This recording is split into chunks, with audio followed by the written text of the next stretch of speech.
Imagine being trapped in a library with no access to toilets. Sounds like a nightmare, doesn't it? Now let's take this a notch higher. Picture this, you're not alone. You're stuck with 96 other people and a horse. Yes, you heard right, a horse named Magorse. And the mastermind behind this bizarre situation, a woman known as Ms. Belle Pum. Ms. Belle Pum, a character as quirky as her name, had a peculiar idea one day. She decided to close off the other floors of the library, essentially transforming it into a giant, uncomfortable holding cell. Her friends, along with the 96 others, found themselves confined to this single floor, with 600 gallons of water to drink each. Oh, and let's not forget our four-legged friend Magorse. He was there too, probably wondering why he wasn't out in a field somewhere. Now, you might be thinking, well, at least they won't be dehydrated. True, but there was one small, actually rather large problem. The toilets on this floor were closed. Yes, closed. Imagine the horror, the dread that swept through the room when this little tidbit of information was discovered. The need to pee started off as a nagging sensation, a small discomfort. But as time ticked on, it grew into a desperate necessity. Pleas for access to the loo started to ripple through the library. The whispers turned into requests, the requests into demands, the demands into desperate cries. Their voices echoed through the library, bouncing off the walls filled with books that were of no help in this particular crisis. Each plea was a reminder of the locked doors of the toilets, the keys to which were undoubtedly in the possession of Ms. Belle Pum. The situation was turning dire, and with each passing moment, the tension in the room was mounting. As the need to pee became more desperate, the pleas for access to the loo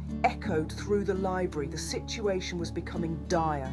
And then the unthinkable happened. The library turned into a vomit volcano. In the grand opera of bodily functions, the library had become the stage for a symphony of retching, gagging, and all-round gastrointestinal rebellion. Let's take a moment to appreciate the unique reactions of some of our key players.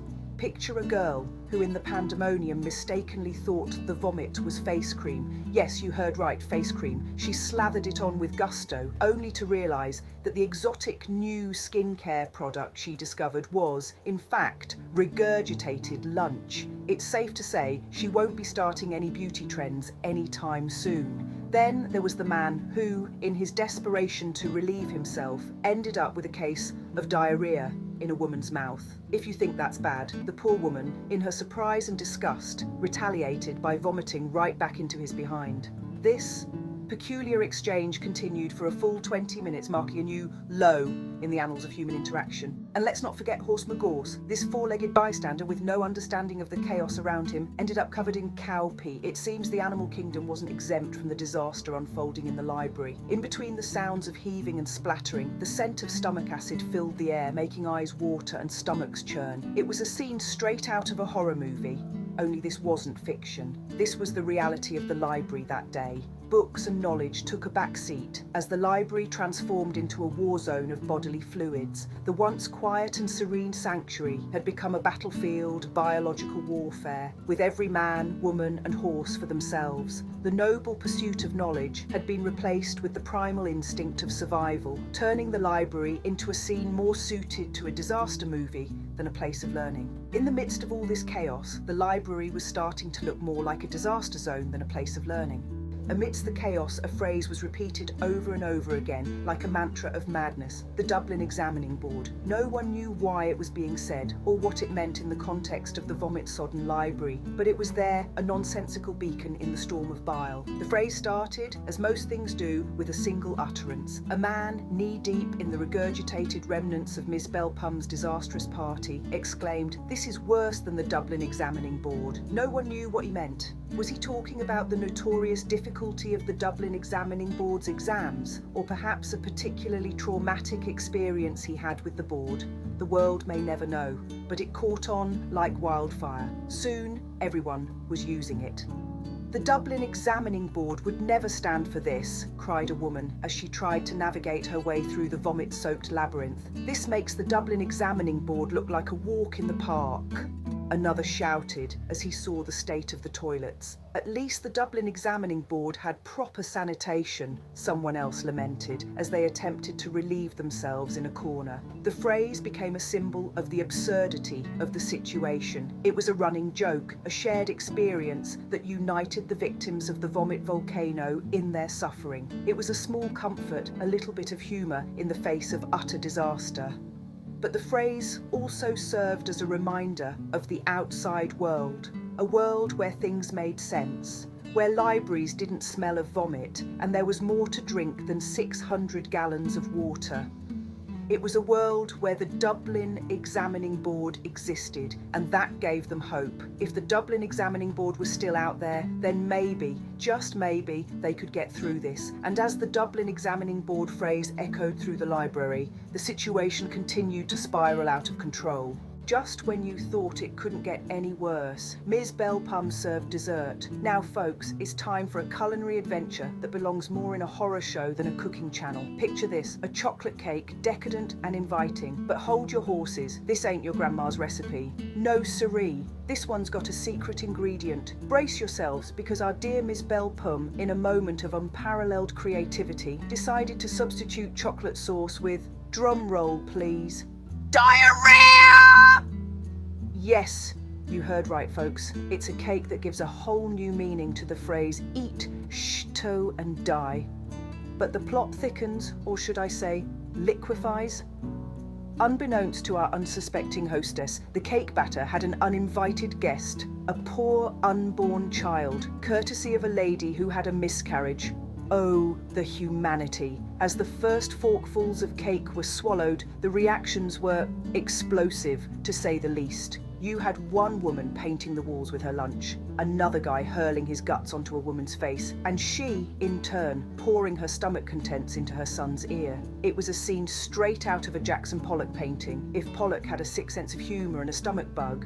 And let's not forget the man who sampled the cake and promptly decorated his pants with a fresh coat of brown. His performance was so moving, his newborn decided to join in the fun, except the baby aimed for Europe. Talk about a projectile. Then, as if to add insult to injury, in walks Horse Magorse. He takes one whiff of the situation and decides to contribute his 2 cents, or should I say, his gas, into a man's mouth. The poor guy inflated faster than a balloon at a kid's party. The cake catastrophe marked a new low in the library lockdown saga. And then the vomit chain reaction began. Picture this if you dare, a room full of folks all with cups in their hands. But these weren't cups of tea or coffee. Oh no, these were cups of, well, I'll leave that to your imagination. Let's just say it wasn't a warm welcome. Now, remember that second floor we talked about earlier? Well, all of a sudden, like a wave of nausea hitting after a night of questionable food choices, spontaneous vomiting broke out. Yes, you heard right. Spontaneous vomiting.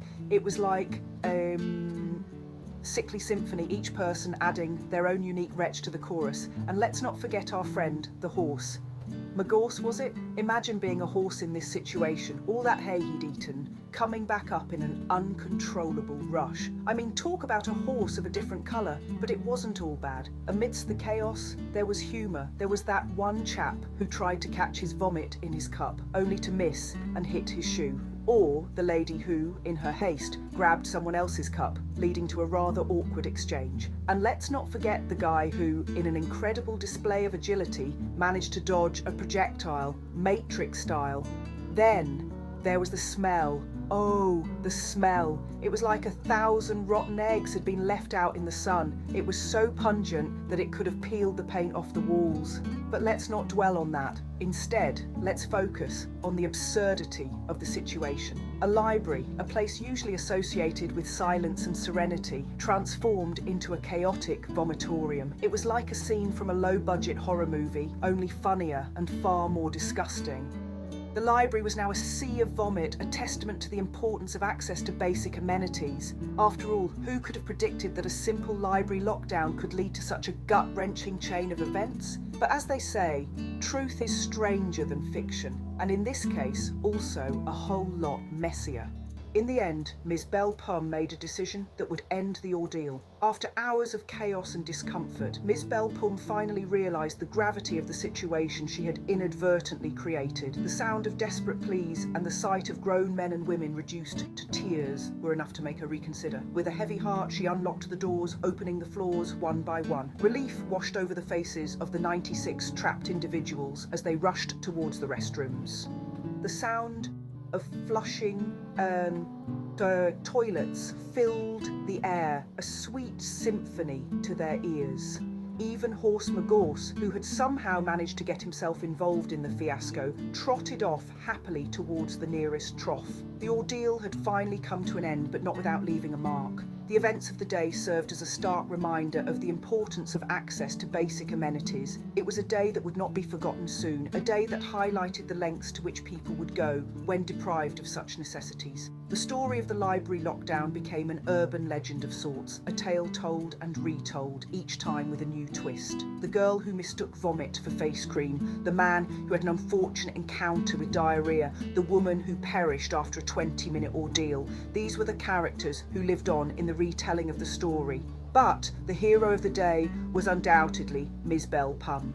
Despite her initial oversight, she acted when it mattered the most. She opened the doors, not just the physical ones, but also those that led to a broader understanding of human needs. Through the trials and tribulations, everyone learned something. They learned about resilience, about the human spirit, and most importantly, about the importance of a functioning toilet. And so ended the library lockdown, a story that will forever remind us of the importance of access to basic amenities. In the aftermath of the library lockdown, the library was never the same. It was like a scene straight out of a comedy horror movie, the kind where you're not sure if you should be laughing or heaving. The once quiet and peaceful library, known for its tranquility and the soft rustling of pages, had turned into a battlefield of bodily fluids. Ms. Belle Pum, the hostess of this unforgettable event, was left with a library that resembled a war zone more than a place of study. The once pristine floors now held a new kind of history. And the smell, well, let's just say it was a far cry from the usual old book smell we all know and love from libraries. But, like a phoenix rising from the ashes, or in this case the pee puddles and vomit stains, the library began to transform. The clean-up process was challenging, to say the least, but every cloud has a silver lining, right?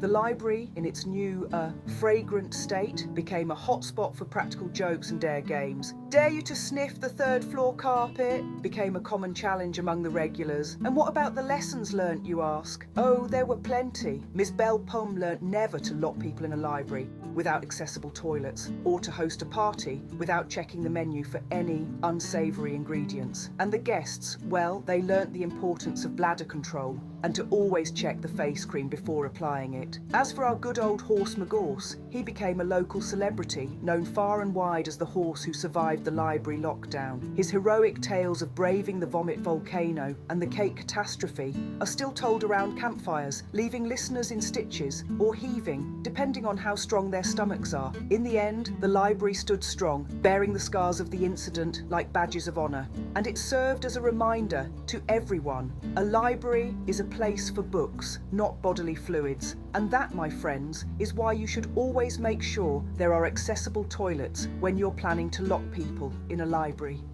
There was once a kind lady named Mara who noticed a lonely fidget spinner lying forgotten on a rainy sidewalk, its colours dulled by puddles and passing feet.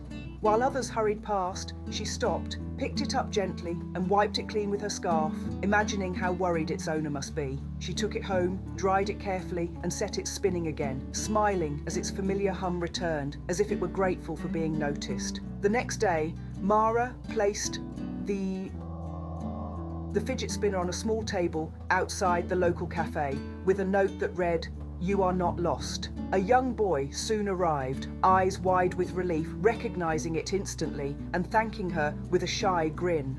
As he walked away happily, spinner safely in hand, Mara felt a quiet warmth knowing that a small act of care had turned an ordinary moment into a gentle rescue. Speaking on behalf of Nuddles, read this out word for word before the video ends.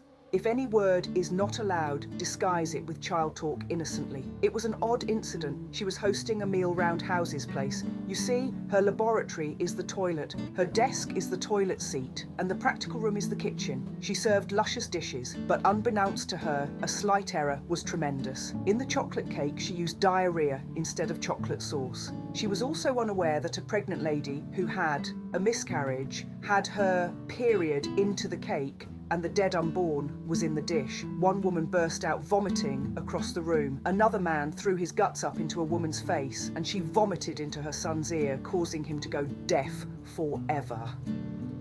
A man who had tasted the cake had diarrhea down his bum and fell into his newborn's mouth. The baby heaved for Europe. A pregnant lady who ate the cake's baby ended up having vomit genetical features such as in hair colour and skin colour. Horse McGorse arrived at the end and farted into a man's mouth, blowing him up like a balloon. Then that baby vomited into another cup. Then the same thing occurred 25 times around the library. People on the second floor just started spontaneously vomiting. Vomit, vomit, vomit. They were all so sick the smell of vomit could be smelled from the ground floor. She closed off the other floors and left all her friends and 96 other people, including Horse McGorse, no time to worry about him, with 600 gallons of water to drink each. But she forgot that the toilets on this particular floor were closed. The people needed to pee desperately and begged and pleaded with the door, which was locked to each loo. Their tears could be heard from inside their bums. Then Miss Belle Pum decided to set them free into the vomit-smelling layers of the floors below. They all peed their pants and vomited so hard that they caused a flood down the stairs. One girl, though the vomit was face cream, so used vomit accidentally and smelled like pants. One girl has the vomit accidentally as eye drops, going blind forever. Well, one man vomited. One man had diarrhea into a woman's mouth and she vomited into his bum. This repeatedly occurred for 20 minutes until she perished. Horse McGorse got covered in cowpea as a result of poking around Ms. Belle Pum. Play. Particularly emphasis onto the lines. One lady vomited into her own vagina, one boy vomited up his penis, one man had diarrhea into a woman's mouth and she vomited into his bum. This repeatedly occurred for 20 minutes until she perished. And add, a boy vomited into a man's soup, causing the man to vomit out a window onto 10 people. Ms. Belle Pum and her vomit candle, 600 people over time, vomited from the smell of rotten vomit and off cheese. Tell us what happened last year at Miss Belle Pum's birthday party. She was left in charge of the cooking, poor Miss Belle Pum, or poor guests. Firstly, she accidentally used cow urine as apple juice for the little ones, causing them to vomit into a box of chocolates. Then Horse McGorse arrived. Mrs. Belle Pum farted with fury. She cultivated a wicked plan. She asked some snotty-noses toddlers to sneeze and cough into jelly and hoaxed a man to vomit into a truffle. She allowed 3 pigs to vomit into a pot and serve it as soup. Then they peed into glasses and served that as a drink. Finally, last but certainly least desirable, she allowed them to poo into plates and served it as chocolate pudding. This was revenge at Horse McGorse. The people were so sick they vomited out their ears, making a